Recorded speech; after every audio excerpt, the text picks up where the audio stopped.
로마서 1장 8절부터 17절까지입니다. 첫째는 내가 예수 그리스도로 말미암아 너희 모든 사람을 인하여 내 하나님께 감사함은 너희 믿음이 온 세상에 전파됨이로다. 내가 그의 아들의 복음 안에서 내 심령으로 섬기는 하나님이 나의 증인이 되시거니와 항상 내 기도에 쉬지 않고 너희를 말하며 어떠하든지 이제 하나님의 뜻 안에서 너희에게로 나아갈 좋은 길 얻기를 구하노라. 내가 너희 보기를 심히 원하는 것은 무슨 신령한 것을 너희에게 나눠주어 너희를 경고케 하려 함이니 이는 곧 내가 너희 가운데서 너희와 나의 믿음을 인하여 빛이 아니함을 얻으려 함이라. 형제들아 내가 여러 번 너희에게 가고자 하는 것을 너희가 모르기를 원치 아니하노니 이는 너희 중에서도 다른 이방인 중에서와 같이 열매를 맺게 하려 함이로되 지금까지 길이 막혔도다. 헬라인이나 야만이나 지혜 있는 자나 어리석은 자에게 다 내가 빛인 자라.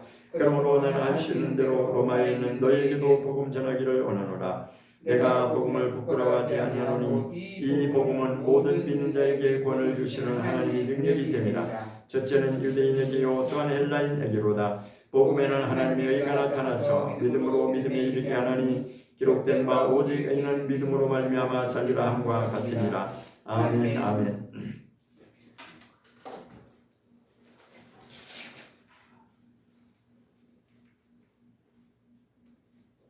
오늘 말씀은 본문 말씀의 17절에 기록한 말씀대로 의인은 믿음으로 말미암아 살리라, 이 말씀을 나누고자 합니다. 믿음에 관해서 모든 사람들이 자기는 믿음이 있노라고 그렇게 고백하는 것을 우리는 보게 됩니다. 그러나 성경이 말하는 믿음이 무엇인지를 우리가 확실히 알기를 원합니다. 여기 본문의 17절에 보면 믿음에 관해서 두 번을 말하고 있습니다. 믿음으로 믿음에 이르게 하나니, 믿음을 두 번 반복하고 있는데 그 첫째 믿음과 두 번째 나오는 믿음이 어떠한 차이가 있는지를 우리가 알기를 원합니다. 다른 성경의 말씀에는 이 세상에는 의인이 없나니 하나도 없다라고 그렇게 표현하는 말씀도 있죠. 그런데 여기는 또 의인은 믿음으로 말미암아 산다라고 말씀하고 있습니다.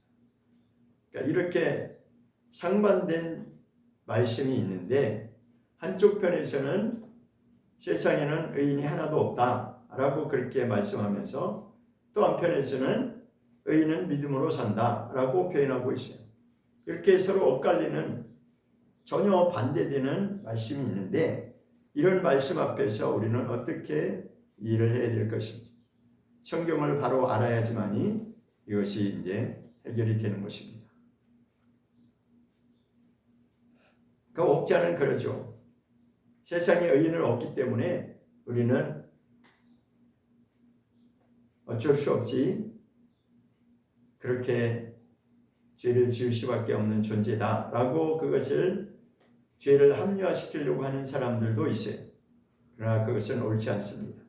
성경을 정확하게 종합적으로 알게 되면 그렇게 우리 인간의 편리한 대로 합리화시키고 핑계할 수 없다는 것을 우리가 알아야 됩니다. 하나님이 원하시는 것은 우리에게 믿음을 주셔서 그 다음에 믿음으로 살게 하신다고 하는 것이 성경에 기록된 목적이거든요. 자, 그러면 로마서 1장 5절을 보겠습니다. 로마서 1장 5절 시작. 그로 말미암아 우리가 은혜와 사도의 직분을 받아 그 이름을 위하여 모든 이방인 중에서 믿어 순종케 하나니. 여기 보면 모든 이방인 중에서 마지막에 믿어 순종케 하나니 이렇게 두 마디 말씀이 나옵니다. 하나는 믿음을 말하고 있고 하나는 순종을 말하고 있습니다. 믿어서 그 다음에는 어떻게 하는 것이 목적이냐? 순종케 하는 것이 하나님의 원하시는 것입니다. 성경을 기록하는 목적도 그렇습니다. 성경을 기록하는 목적이 무엇이냐? 하나는 예수 그리스도를 믿게 하는 것이고 또 한편으로는 순종케 하는 것이 목적이라고 성경은 말하고 있습니다. 지난주에 말씀드린 것처럼 성경은 두 마디로 결론을 내릴 수 있는데, 하나는 예수 그리스도를 믿으라고 하는 것이고, 그 다음에 또 하나는 예수 그리스도를 닮으라고 하는 것입니다. 그러니까 예수를 믿고 예수로 살아라 라고 하는 것이 성경의 결론이죠. 그래 히브리서 10장 38절에 보면 믿음이 있는 자는 절대로 뒤로 물러서는 자가 없다라고 하는 것을 성경은 히브리서를 통해서 설명하고 있습니다.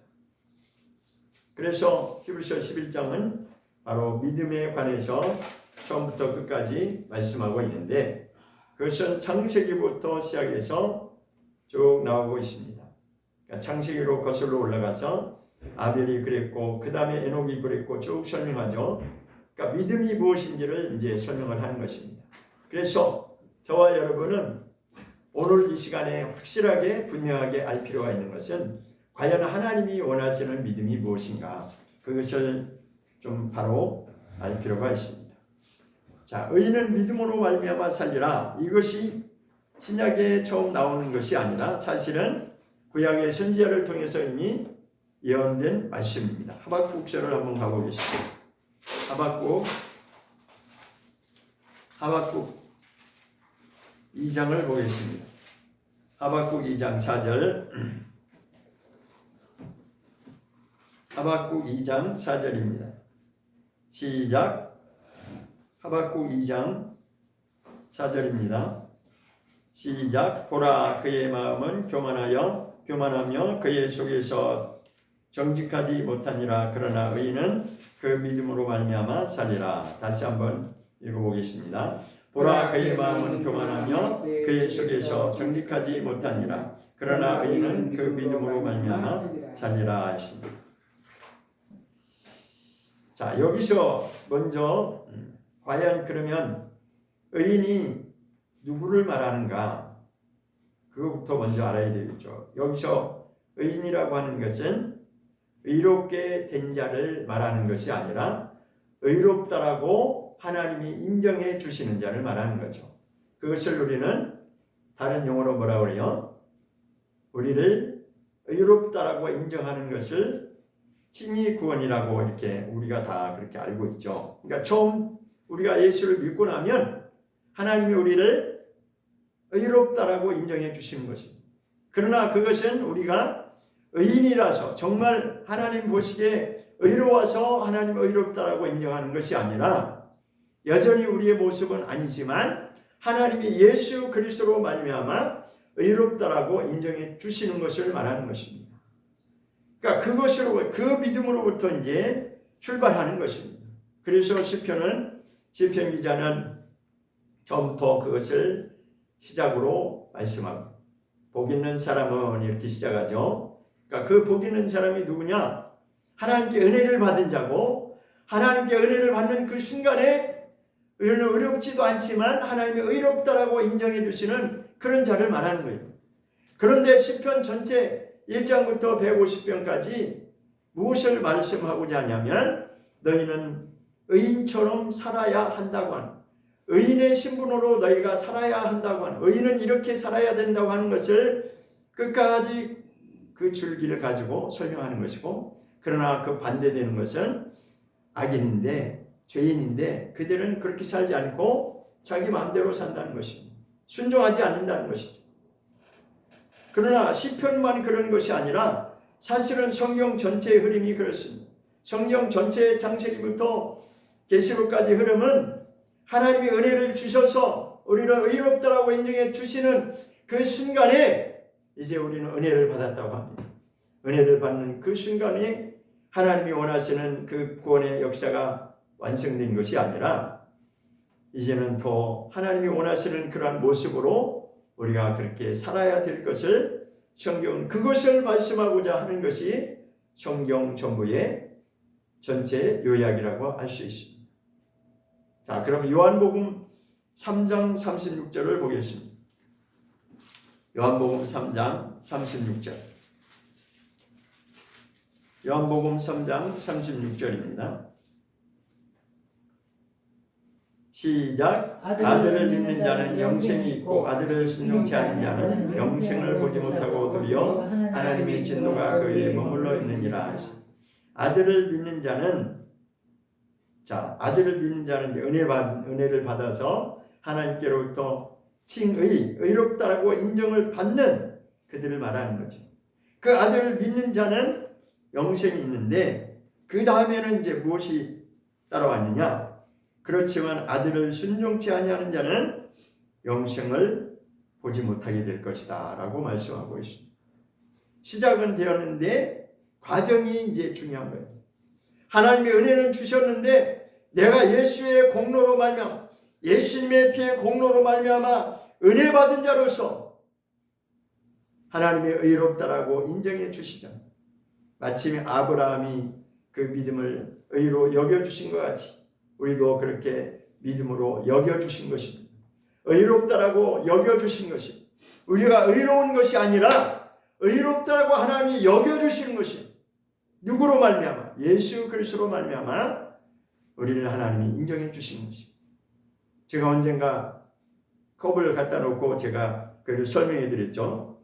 컵 안에는 무엇이 있는지 모르지만 어쨌든 하나님이 이것을 이렇게 덮어 놓으셔서 그 속에 있는 것을 가려주신다는 거예요. 그게 바로 하나님이 의롭다라고 인정해 주시는 거예요.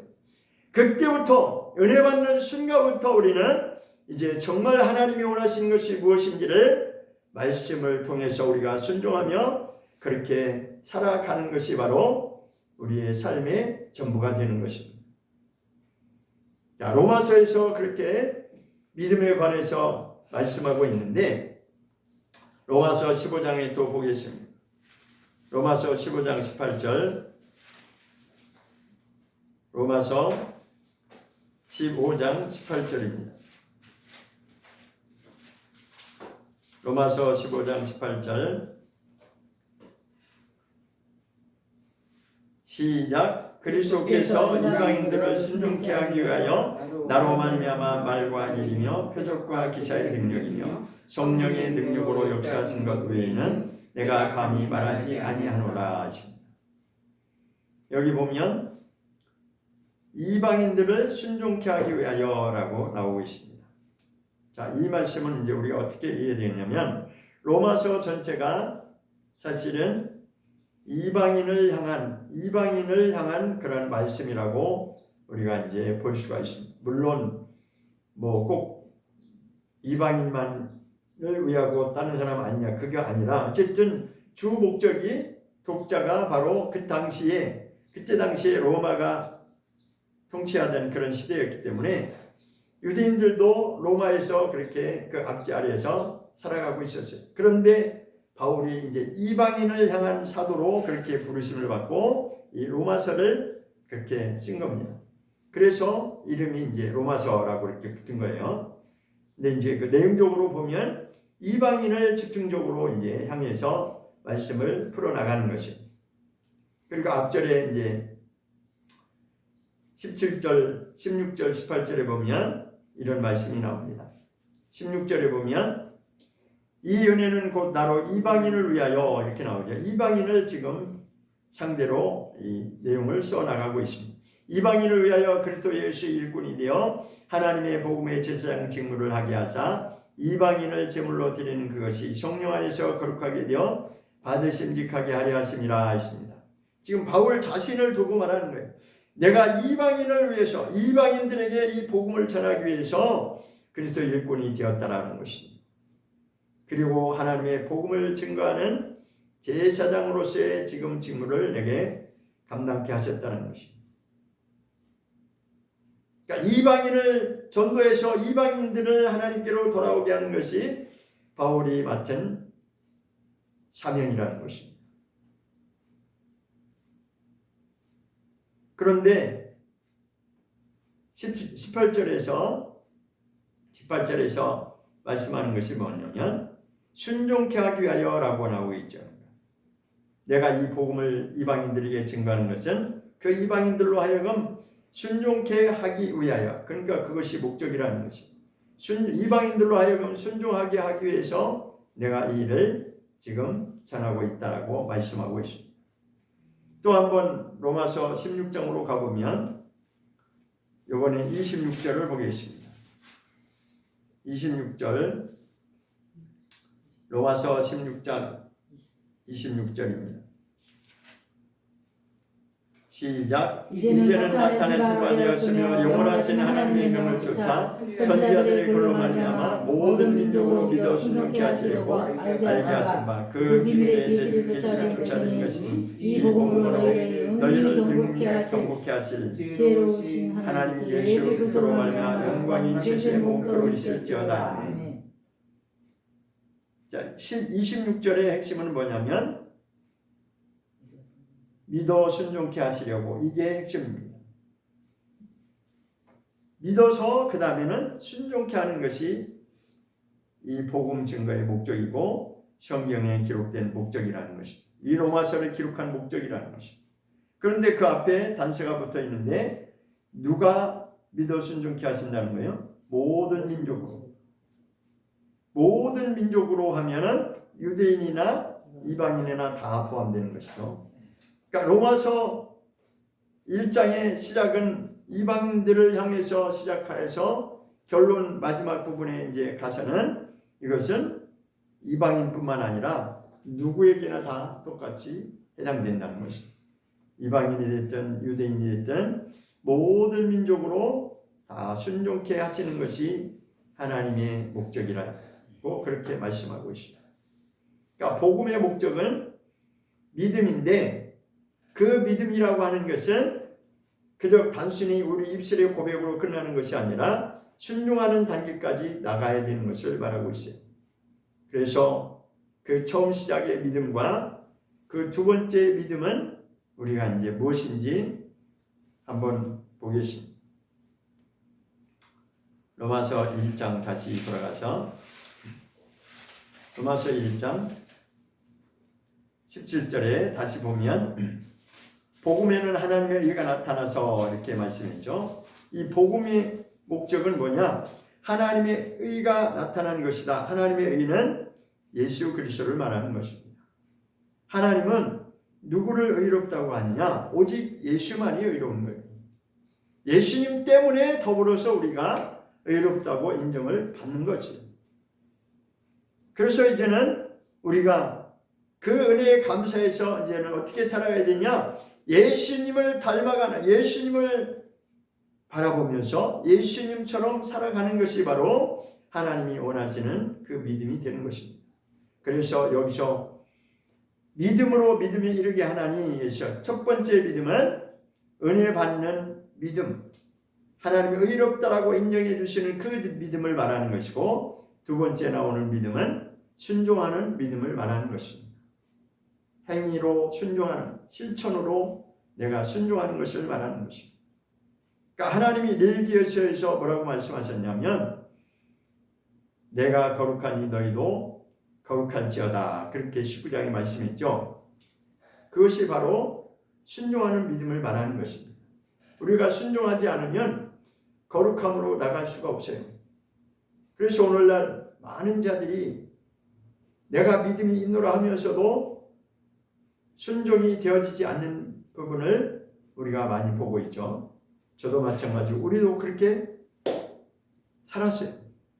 근데 어느 순간에 이제 조금씩 눈이, 성경이 조금씩 깨달아지기 시작, 하나님이 열어주시기 시작하니까 이게 아니구나라는 게 이제 느껴진 것이죠.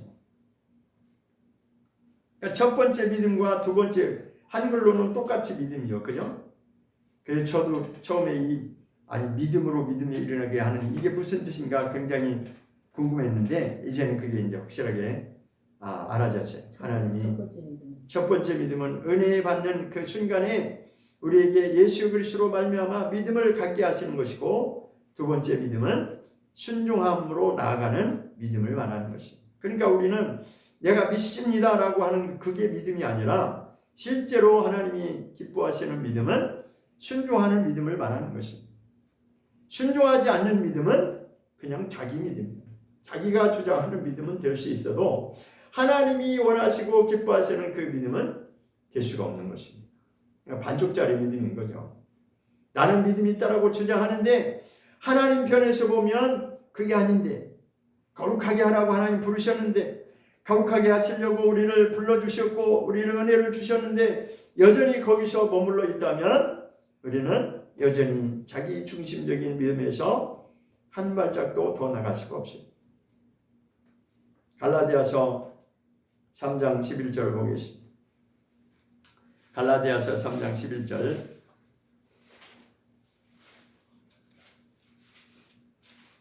갈라디아서 3장 11절입니다. 갈라디아 3장 11절 시작. 또 하나님 앞에서 아무나 율법으로 말미암아 의롭게 되지 못할 것이 분명하니 이는 의인이 믿음으로 말미암아 하였습니다. 여기도 의인이 믿음으로 살리라 이 말씀을 또 인용하고 있죠. 그러니까 로마서 1장에서도 의인은 믿음으로 살리라 그걸 인용하고 있고 갈라디아서에도 3장 11절에서도 똑같은 의인은 믿음으로 산다 똑같은 말씀을 인용하고 있는데 이것은 바로 아까 하박국서 2장 4절에 선지자들이 선지자를 통해 미리 선포하신 그 말씀을 똑같이 적용한 것입니다. 그러니까 성경의 말씀, 기록된 말씀을 통해서 지금 바울이 이 말씀을 하고 있는 거죠. 한편에서는 로마서에서, 한편에서는 갈라디아서, 그리고 또 이제는 히브리서에서 믿음에 관해서 설명하고 있습니다. 히브리서를 한번 보겠습니다. 히브리서 11장. 히브리서 11장 보겠습니다. 히브리서 11장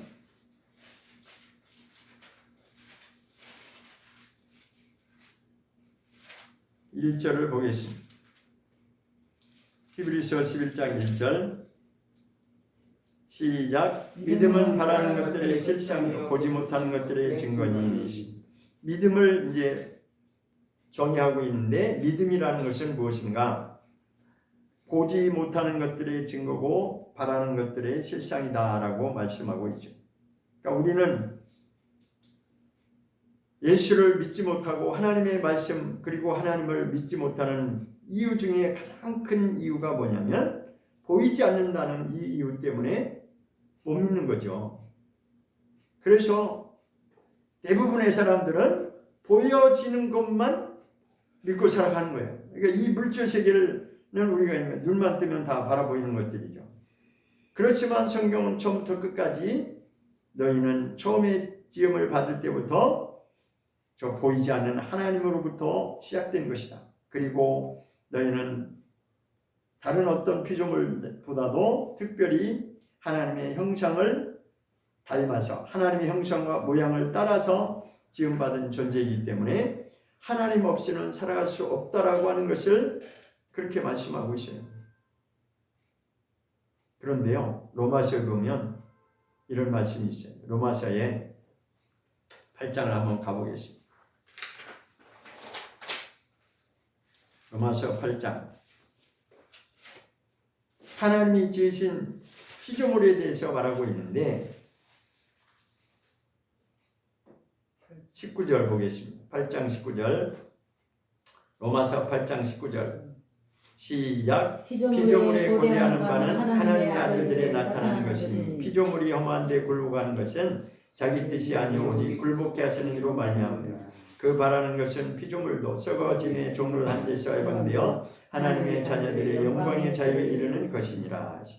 또 22절에 피조물이 다 이제까지 함께 탄식하며 함께 고통하는 것은 우리가 아나니 이뿐 아니라 또한 우리 곧 성령이 처음 익은 열매를 받은 우리까지도 속으로 탄식하여 양자될 것고 우리 몸의 구속을 기다린다라고 나왔죠.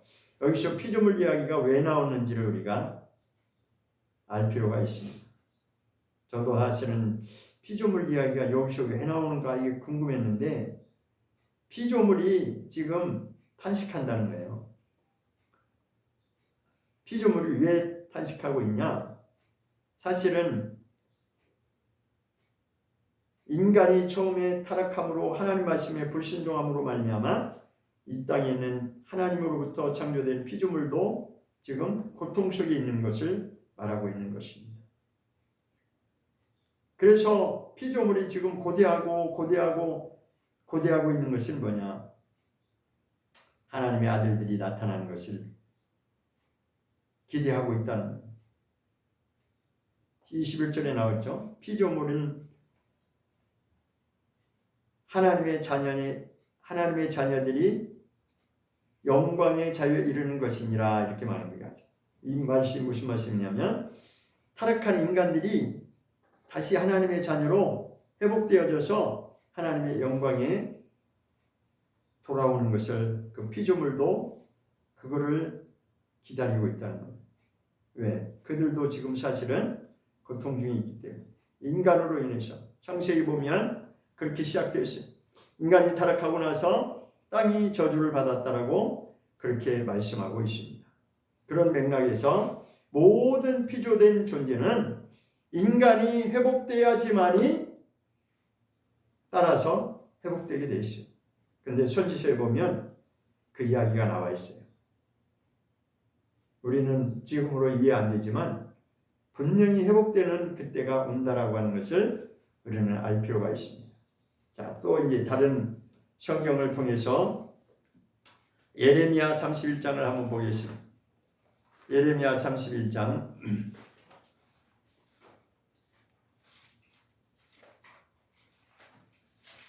예레미야 31장 31절부터 34절까지 보겠습니다.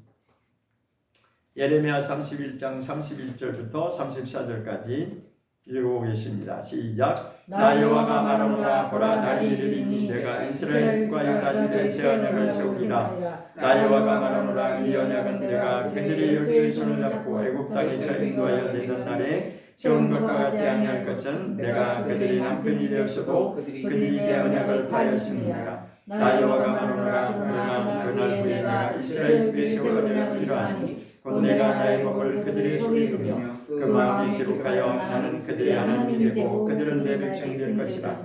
그들이 다시는 각기 이웃과 형제를 가리켜 이르기를 너는 여호와를 알라 하지 아니하리니 이는 작은 자로부터 큰 자까지 다 나를 알미니라. 내가 그들의 죄악을 사하고 다시는 그 죄를 기억지 아니하리라. 여호와의 말이니라. 여기서 핵심적인 말씀은 새 언약입니다. 내가 새 언약을 세울 것인데 그 새 언약은 그들의 속에 두며 33절에 보면 나의 법을 그들의 속에 두며 그들의 마음에 기록할 것이다 이렇게 말씀하고 있습니다. 그러니까 가장 중요한 것은 하나님의 말씀이 우리의 속에 들어와야 되는 거죠. 우리의 마음에 기록되어야 되는 것입니다.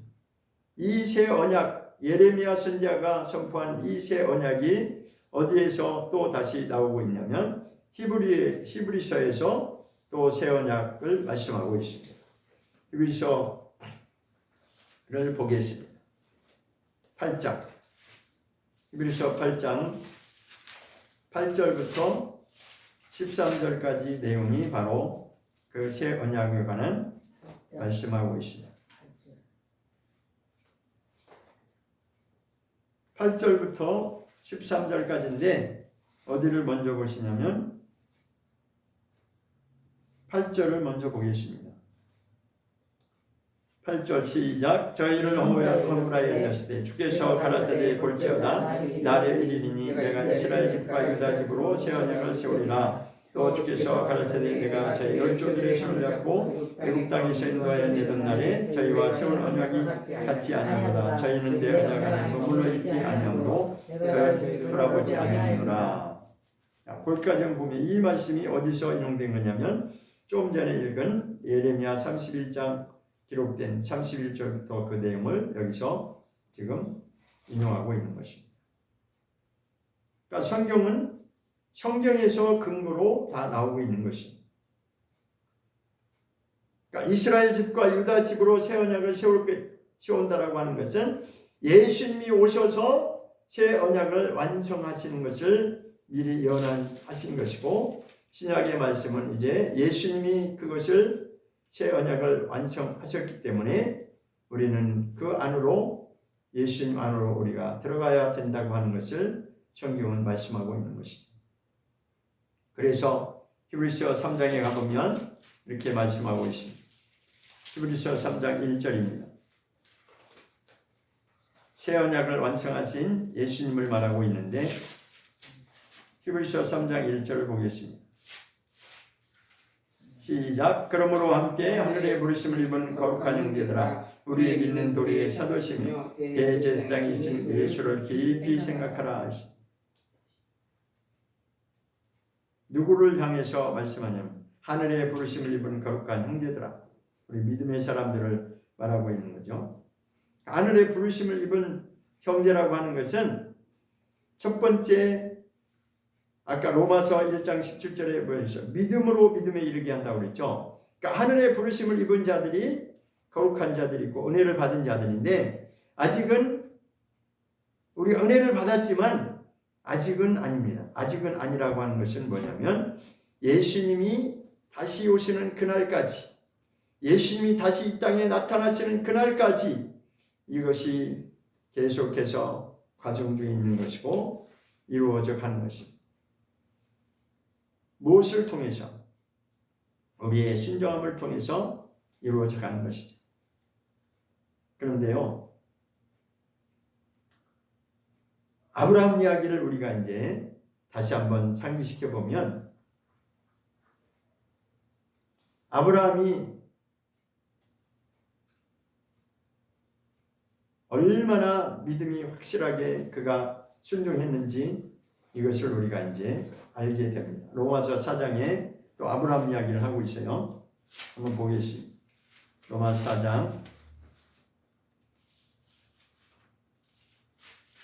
4장 17절부터 21절까지인데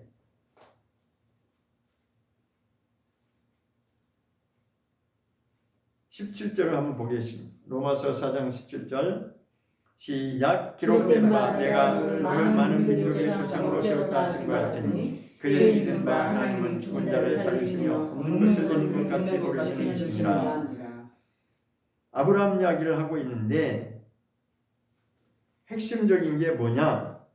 그가 믿는 믿음이 무엇이었냐? 그것은 하나님의 어떠하신 분이라고 하는 것을 그가 알고 그렇게 순종했다는 거죠.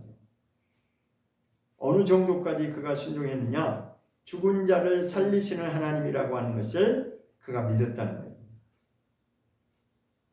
제가 이 말씀을 다시 보면서 아브라함이 정말 이 정도 믿음까지 성장하기까지는 참 얼마나 연단을 많이 받았겠어요. 그죠?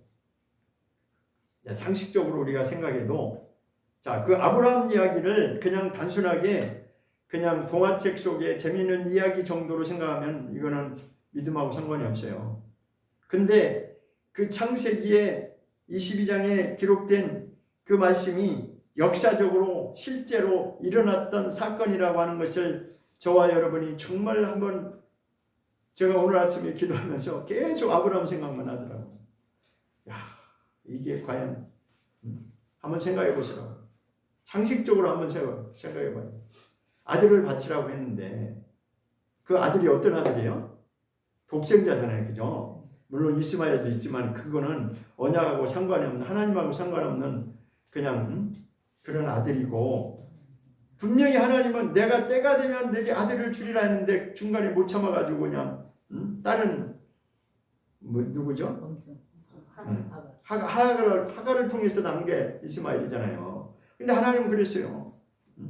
내 집에 처음에는 아브라함이 뭐라고 했냐면, 아유 내가 이 나이에 무슨 아들이 있겠습니까? 그냥 처음에는 그 이스마엘 태어나기 전에 누가 있었나 한번 보시죠.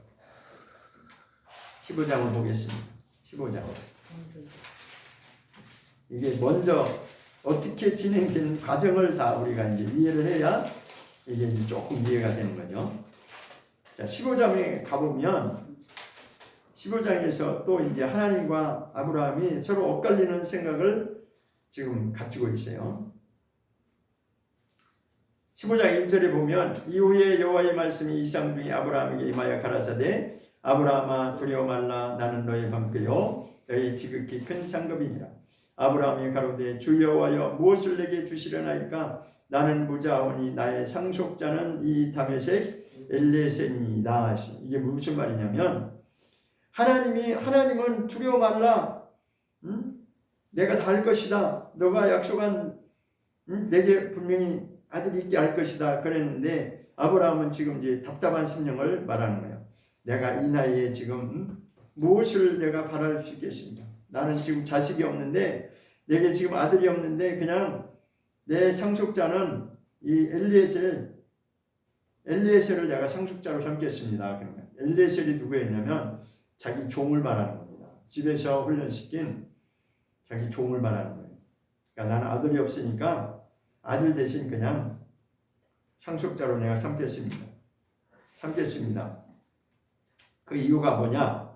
13절에서 아브라함이 또 가로되 주께서 내게 씨를 아니 주셨으니 내 집에서 길러온 자가 나의 후사가 될 것입니다. 그렇게 말했죠. 그러니까 하나님께서 내게 씨를 아니, 그러니까 내게 자식을 안 주셨으니까 그냥 내 집에 길러온 이 종, 그 사람에게 내가 다 아들처럼 성속하겠습니다. 그 얘기한 거예요.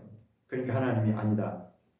4절에 여호와의 말씀이 그에게 임하여 가라사대 그 사람은 너의 후사가 아니다.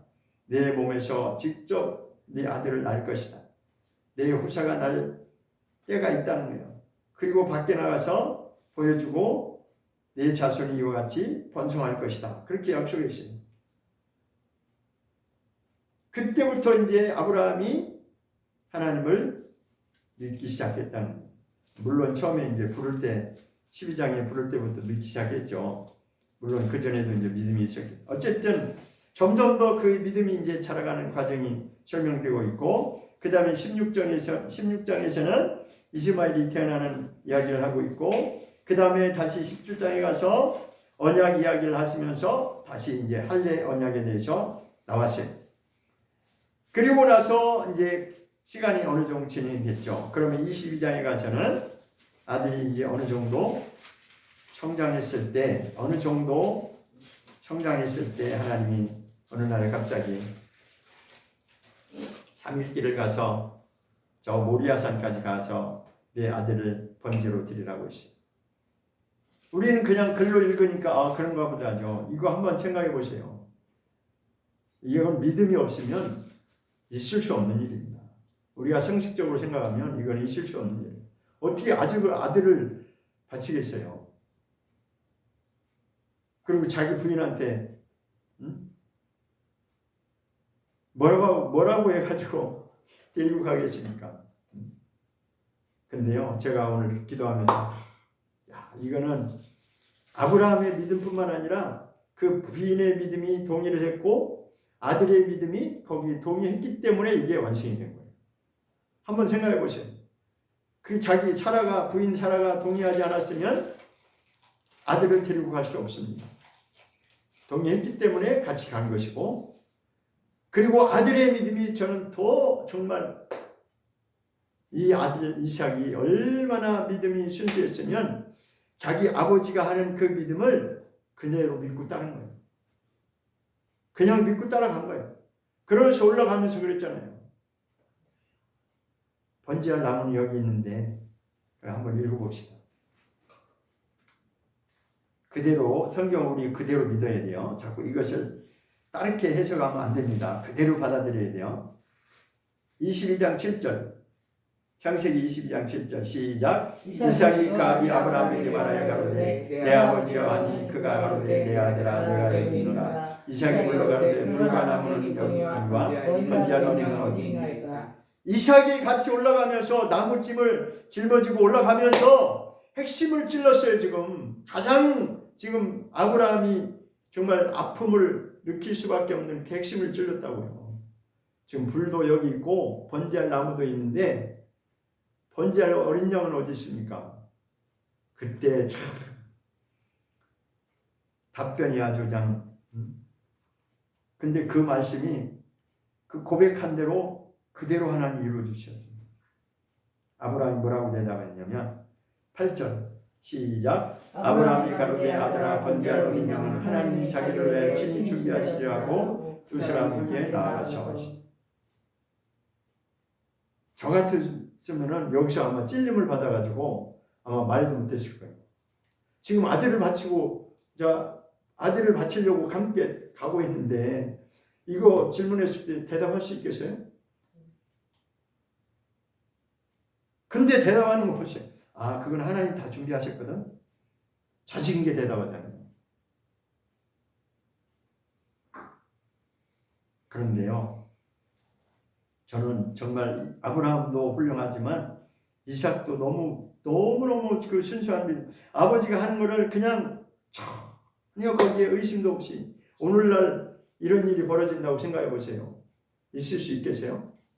아마 그 아들을 묶으려고 하면 아마 거기 반항해가지고 이거 절대 튕기쳐 나갈 것이고 전혀 이거는 이루어지지 않을 것입니다. 근데 제가 계속 기도하면서 하나님이 얼마나 아브라함을 인정했으면 아브라함의 그 믿음을 인정했기 때문에 사실은 테스트한 거예요.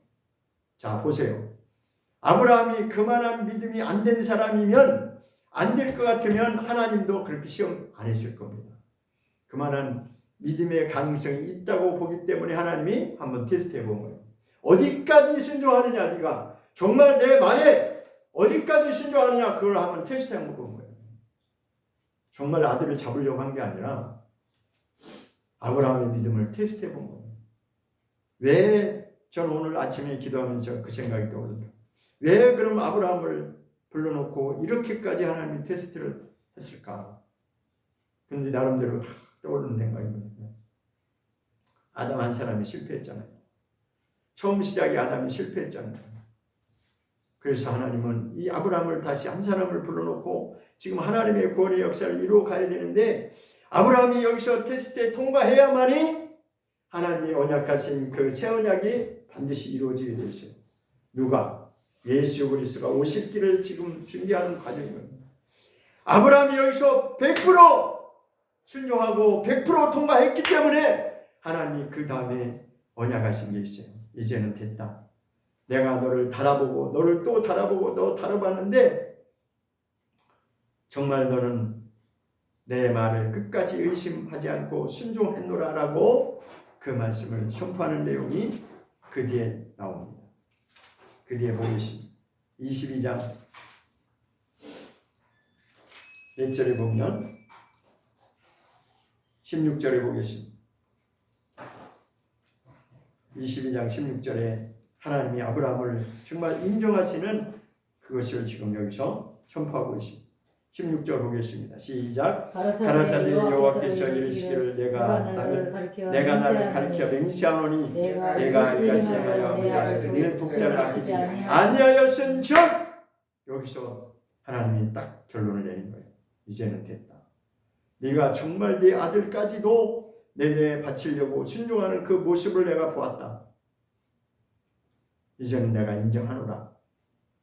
그러면서 다시 한번 그 하나님의 그 구속의 역사의 언약을 여기서 선포합니다. 17절 시작. 내가 네게 큰 복을 주고 크게 성하여 하늘의 별과 같고 바닷가의 모래와 같이 하리니 내 씨가 그 대적의 문을 얻으리라 하십니다. 너로 큰 복을 얻게 할 것이고 내 씨로 크게 번성케 할 것이다. 씨라고 하는 것은 자손을 말하는 거예요. 내 자손의 자손을 통해서 결국은 하늘의 별과 바닷가의 모래와 같은 내 자손이 나올 것인데 마지막 결론은 누가 나오느냐면 내 씨가 대적의 문을 얻을 것이다. 내 씨라고 하는 여기서 내 씨는 예수 그리스도의 등장을 말하는 거예요. 예수님이 너의 자손을 통해서 그 족보를 타고 누가 나올 것이요? 예수 그리스도가 그 아브라함의 족보를 따라서 결론은 유다 지파에서 예수 그리스도가 나올 것을 여기서 선포하는 것입니다. 그러니까 예수님이 이 땅에 오시면 예수께서 이 땅에 오시면 그로 말미암아 그 원수의 머리를 심판할 것이요 사단의 머리를 심판할 것을 여기 선포하는 것이죠. 그러면서 18절에 내 씨로 말미암아 천하 만민이 복을 얻으리니 여기서 내 씨라고 말하는 것은 사실은 자기 이삭의 야곱의 계속 그 족보를 따라가지만 여기서 핵심적인 것은 그리스도를 말하는 겁니다. 그리스도. 그러니까 아브라함도 사실은 그리스도가 나타날 것을 말씀을 통해서 그가 깨달은 것이에요. 내가 이렇게 순종하면 하나님이 하나님의 그 구원의 역사를 이루어 갈 것을 그가 믿고 순종한 것입니다. 18절에 읽어보면 내시로 말미암아 천하 만민이 복을 얻으리니 이는 내가 나의 말을 준행하였으니 내가 끝까지 내 말을 추호도 의심 없이 내 말을 순종해 줬기 때문에 내 아들까지도 바치는 그 순종을 내가 몸소 행동으로 보여줬기 때문에 내가 이제 너는 인정한다는 거예요. 그래서 갈라디아에서 그것을 다시 또 말씀하고 있는 거죠. 갈라디아서 한번 가보겠습니다. 갈라디아서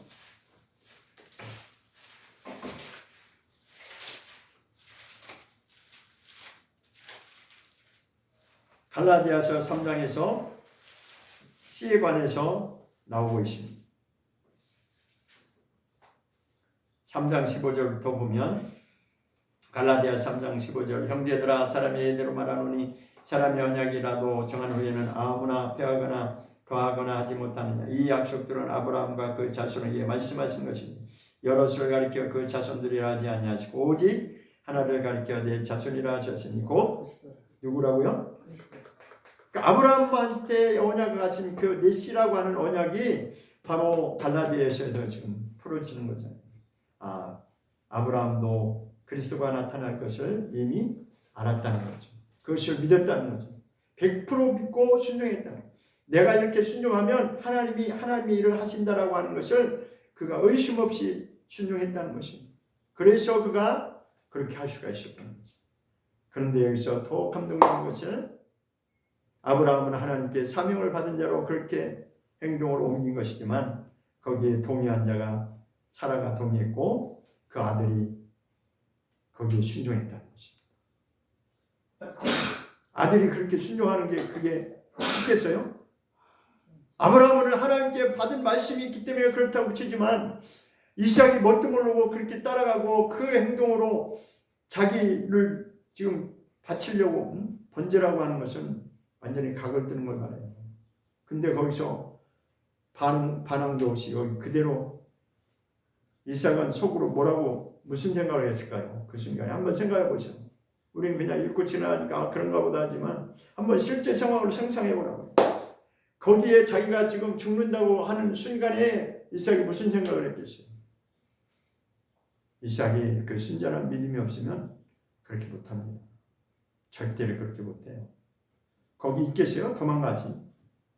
거기 빠져나가고 도망가고 말이지. 아니 세상에 아들을 바치려고 하는 애비가 어디 있어요? 우리 같으면 어떻게 했어요? 하나님 차라리 나를 잡으세요. 그랬겠죠. 그죠? 내 아들을 바치라니. 그것도 하나님이 백세에 주신 그 독생자를 나한테 바치라니. 그게 어떻게 있을 수 있는 일입니까? 차라리 나를 잡으세요. 그렇게 했을 겁니다. 우리가 상식적으로 생각합니다. 그러나 아브라함은 그렇게 하지 않았다. 거기에 기꺼이 이삭도 그냥 순종했다는 거예요. 그래서 이삭이 복을 받은 거죠. 사실. 그래서 구약에 계속 나오는 그 하나님에 대한 표현이 왜 자꾸 하나님은 아브라함의 하나님이요 이삭의 하나님이요 야곱의 왜 자꾸 그걸 반복할까요? 그들의 믿음을 하나님이 높이 평가하시고 인정하셨다는 거예요. 그런데요 히브리서에서 또 이것을 풀어주고 있습니다. 히브리서에 가보겠습니다. 히브리서 11장 히브리서 11장 11장 17절 히브리서 11장 17절 시작. 아브라함은 시험 받을 때에 믿음으로 이삭을 드렸으니 자 여기까지 읽고 여기 시험을 받았다고 그러죠. 그죠? 아브라함이 지금 아들 이삭을 바치는 그것은 지금 하나님께 테스트 받는 과정이라는 거예요. 너가 정말 끝까지 내 말에 순종한 것을 한번 하나님이 보고 싶어 하는 거예요. 내 믿음이 정말이냐? 내가 나를 믿는다고 하는데 정말 그게 정말인지 아닌지를 한번 시험해 보겠다는 거예요. 그런데 아브라함이 시험 받을 때 그는 믿음으로 나갈 수 있었다. 자, 그럼 여기서 이 믿음, 아브라함이 시험 받을 때 행동으로 보였던 이 믿음이 어떤 믿음을 말하겠어요? 아까 로마서 1장 17절에 믿음으로 믿음에 이르게 한다고 그랬잖아요. 믿음으로 믿음에 순종하는 믿음. 그러니까 두 번째 나오는 믿음을 하는 거예요. 그러니까 하나님이 그거를 원하신다고요. 우리가 나는 믿습니다 입으로만 고백하는 그거 말고 정말 하나님이 원하실 때 그렇게 실천으로 행동으로 옮길 수 있느냐, 그걸 하나님 보신다는 거예요.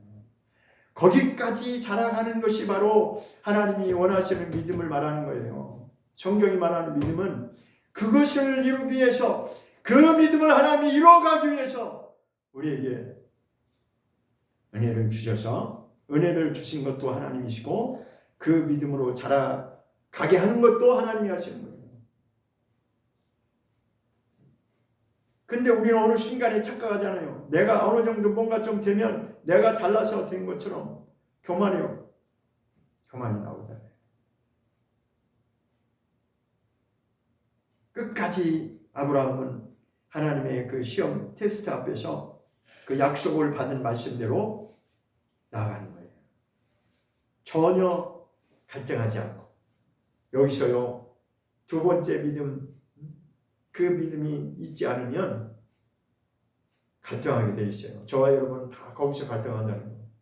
나는 믿음이 있는데 결국은 다 갈등하고 있잖아요. 지금. 왜 갈등하고 있어요? 그만한 믿음이 안 되기 때문에 지금 갈등하고 있는 거예요. 아브라함이 최종적으로 자기 아들을 테스트할 때 그때 통과했던 그 믿음으로 인정받은 것처럼 우리 아브라함의 믿음을 본받는다고 하는 것은 거기까지 우리가 나가야 되는 것입니다. 그래서 성경은 어린아이의 믿음을 말하고 장성한 자의 믿음을 말하고 다 그렇게 단계별로 말씀하고 있는 거예요. 자, 계속 더 읽어보겠습니다. 이삭을 드렸으니 시험을 받을 때 믿음으로 드렸다. 믿음이 있기 때문에 기꺼이 그렇게 할 수 있었다는 거예요. 이삭을 드렸으니 저는 약속을 받은 자로 약속을 받았다라고 하는 거예요. 이삭 내 씨 너로부터 난 그 아들 이삭으로부터 내 자손이 번성케 되리라고 하는 그 약속을 주셨잖아요. 창세기 17장에서 하셨잖아요. 그죠? 밖에 나가서 저 별을 바라보라고 하면서 내 씨를 통해 이렇게 내 자손이 번성할 거야 라고 하나님 보여주셨잖아요. 그 약속을 받은 자임에도 그는 그 아들 독생자를 기꺼이 드릴 수 있었다는 거예요. 근데 우리가 상식적으로 생각해 보세요. 만일 그 아들을 실제로 죽는다면, 그 아들이 실제로 죽는다면 누구를 통해서 하나님이 약속을 이루어 가시겠어요?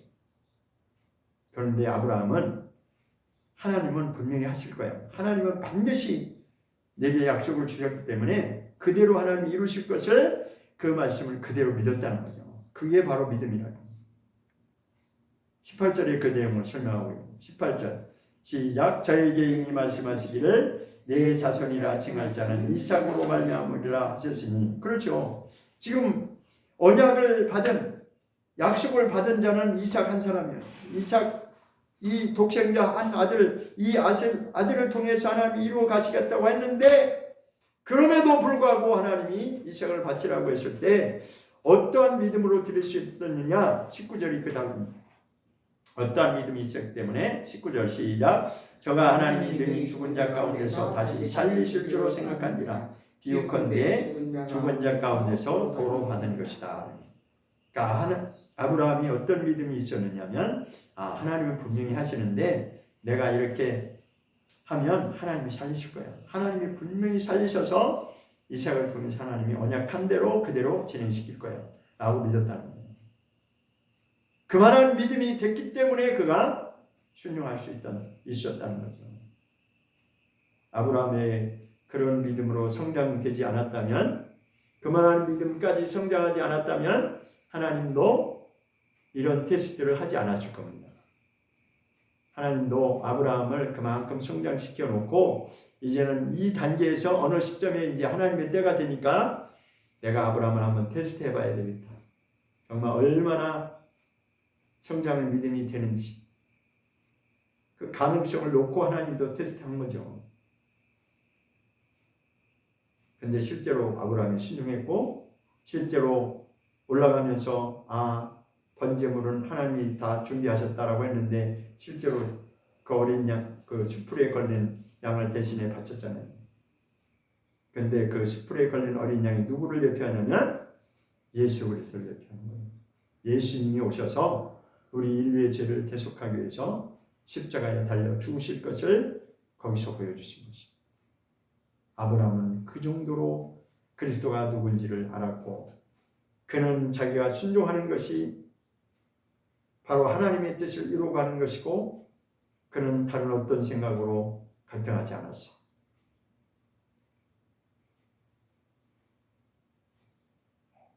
물론 성경에 그것이 기록되지 않았지만 그렇게 아브라함이 결단하기까지는 그래도 아브라함도 인간인지라 어느 순간에 그 결단을 딱 내리기까지는 왜 갈등을 안 했겠습니까? 갈등했겠죠, 그죠?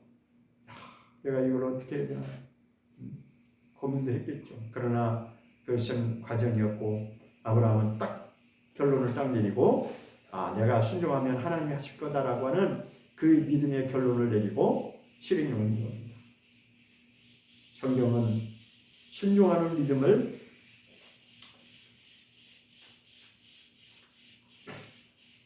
또 다른 구절을 한번 보겠습니다. 요한복음으로 이번에 가서 20장을 보겠습니다. 요한복음 20장 요한복음 20장 31절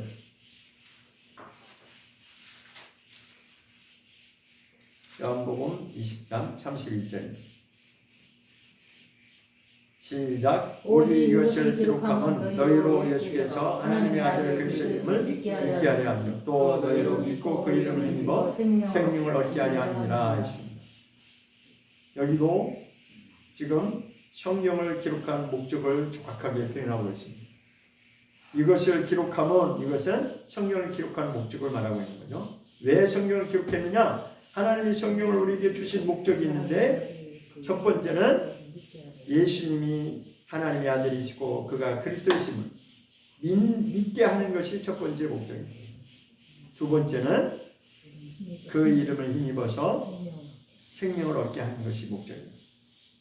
여기에도 그 로마서 1장에 나온 믿음으로 믿음에 이르게 한다는 그 내용이 여기에도 적용이 되는 거예요. 제가 이제 한번 설명을 드려볼 테니 맞는지 한번 생각해 보세요. 첫 번째는 뭐예요? 예수가 그리스도이심을 하나님의 아들 그리스도이심을 믿게 하는 것. 그 첫 번째 믿음이죠. 두 번째는 또라고 하는 것은 또 하나가 있다는 거예요. 두 번째는 뭐냐? 너희로 믿고 끝나는 그 입으로 믿습니다 하고 끝나는 것이 아니라 두 번째는 그 이름을 힘입어서 생명을 얻게 하는 것이 두 번째 목적이에요. 그 두 번째 목적이 더 중요한 거잖아요. 시작을 해놓고 생명을 얻어야 되는데 생명을 얻는 건 어떻게 하는다고요? 그 예수 이름을 힘입어서 생명을 얻게 하는 것이 목적인데 그 예수의 이름을 힘입는다는 것이 뭐겠어요? 순종해야지만이 이게 이루어지는 거잖아요. 순종해야지만이. 믿습니다 하고 되는 게 아니라 우리가 순종할 때 드디어 예수의 이름을 힘입어서 어느 단계까지 나간다고요? 생명을 얻는 단계까지 나가는 거예요. 그러니까 우리의 생명이 있느냐 없느냐는 어디에서 결정되는 거냐? 내가 어떻게 얼마만큼 순종을 할 것이냐. 여전히 나의 주장대로 나는 믿습니다. 나는 믿음 있는 자입니다. 그렇게 자기 생각대로 갈 것이냐? 아니면 내가 생명을 얻는 단계까지 나가는 것이 반드시 순종함이 이루어져야 되는데 그것이 바로 로마서 12장에 나오는 산지사를 말하는 것입니다. 로마서 12장 보겠습니다. 한 절만 보고 마치도록 하겠습니다. 로마서 12장 1절 12장 로마서 12장 1절 로마서 12장 1절 시작. 그러므로 형제들아 내가 하나님의 모든 자비하심으로 너희를 권하노니 너희 몸을 하나님이 기뻐하시는 거룩한 산제사로 드리라. 이는 너희들 영적 예배니라. 이게 우리 믿음의 사람들에게 하나님이 주시는 말씀. 거룩한 산제사로 드리라. 산제사라는 게 무슨 의미겠어요? 우리의 삶을 드리라는 거죠. 우리의 삶을 드리는 건 뭐예요? 몸으로 하나님을 기쁘시게 하는. 여기 몸을 하나님이 기뻐하시는 거룩한 산제사라고 그랬잖아요. 그러니까 우리 몸으로, 행동으로, 실천으로 순종하는 것이 나와야지만이 이게 비로소 하나님이 원하시는 것이 된다. 구약에서는 하나님께 제물 드리기 위해서 양을 잡고 소를 잡고 있죠. 지금은 그렇게 하지 않죠. 그러나 지금은 내 자신이 제물이 돼서 산제사로 드려지는 거예요. 산제사로 드려진다는 것이 결코 간단한 문제가 아니에요. 결코 이것이 간단한 문제가 아니에요. 영적 예배니라 이 말씀을 제가 이제 원어에 한번 찾아봤는데 영적 예배가 무슨 예배일까? 진정한 예배라고 그렇게 풀어놓았습니다. 그러니까 영적 예배는 뭐냐? 이것이 우리의 삶의 산제사로 나가는 것이 다시 말해서 한마디로 순종하는 것이 바로 산제사로 나가는 것인데 그것이 진정한 예배다. 자, 우리는 여기서 돌아봐야 될 것이 공적 예배에서 찬송하고 기도하고 예배는 했는데 삶에 돌아가서 순종할 때 잘 안 되잖아요.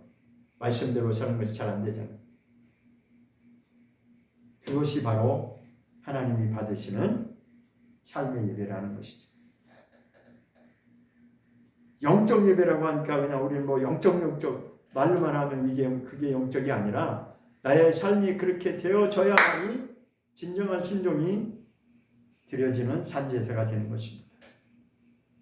저와 여러분이 정말 하나님이 원하시는 믿음으로 믿음에 이르가 하는 것이 무엇인지를 분명히 알고 첫 번째 믿음에서 멈춰있는 자가 되지 않냐고 믿음으로 나가는 믿음으로 말미암아 믿음으로 나가는 순종하는 믿음으로 나가는 우리가 될 수 있기를 예수 이름으로 축원합니다. 기도하겠습니다.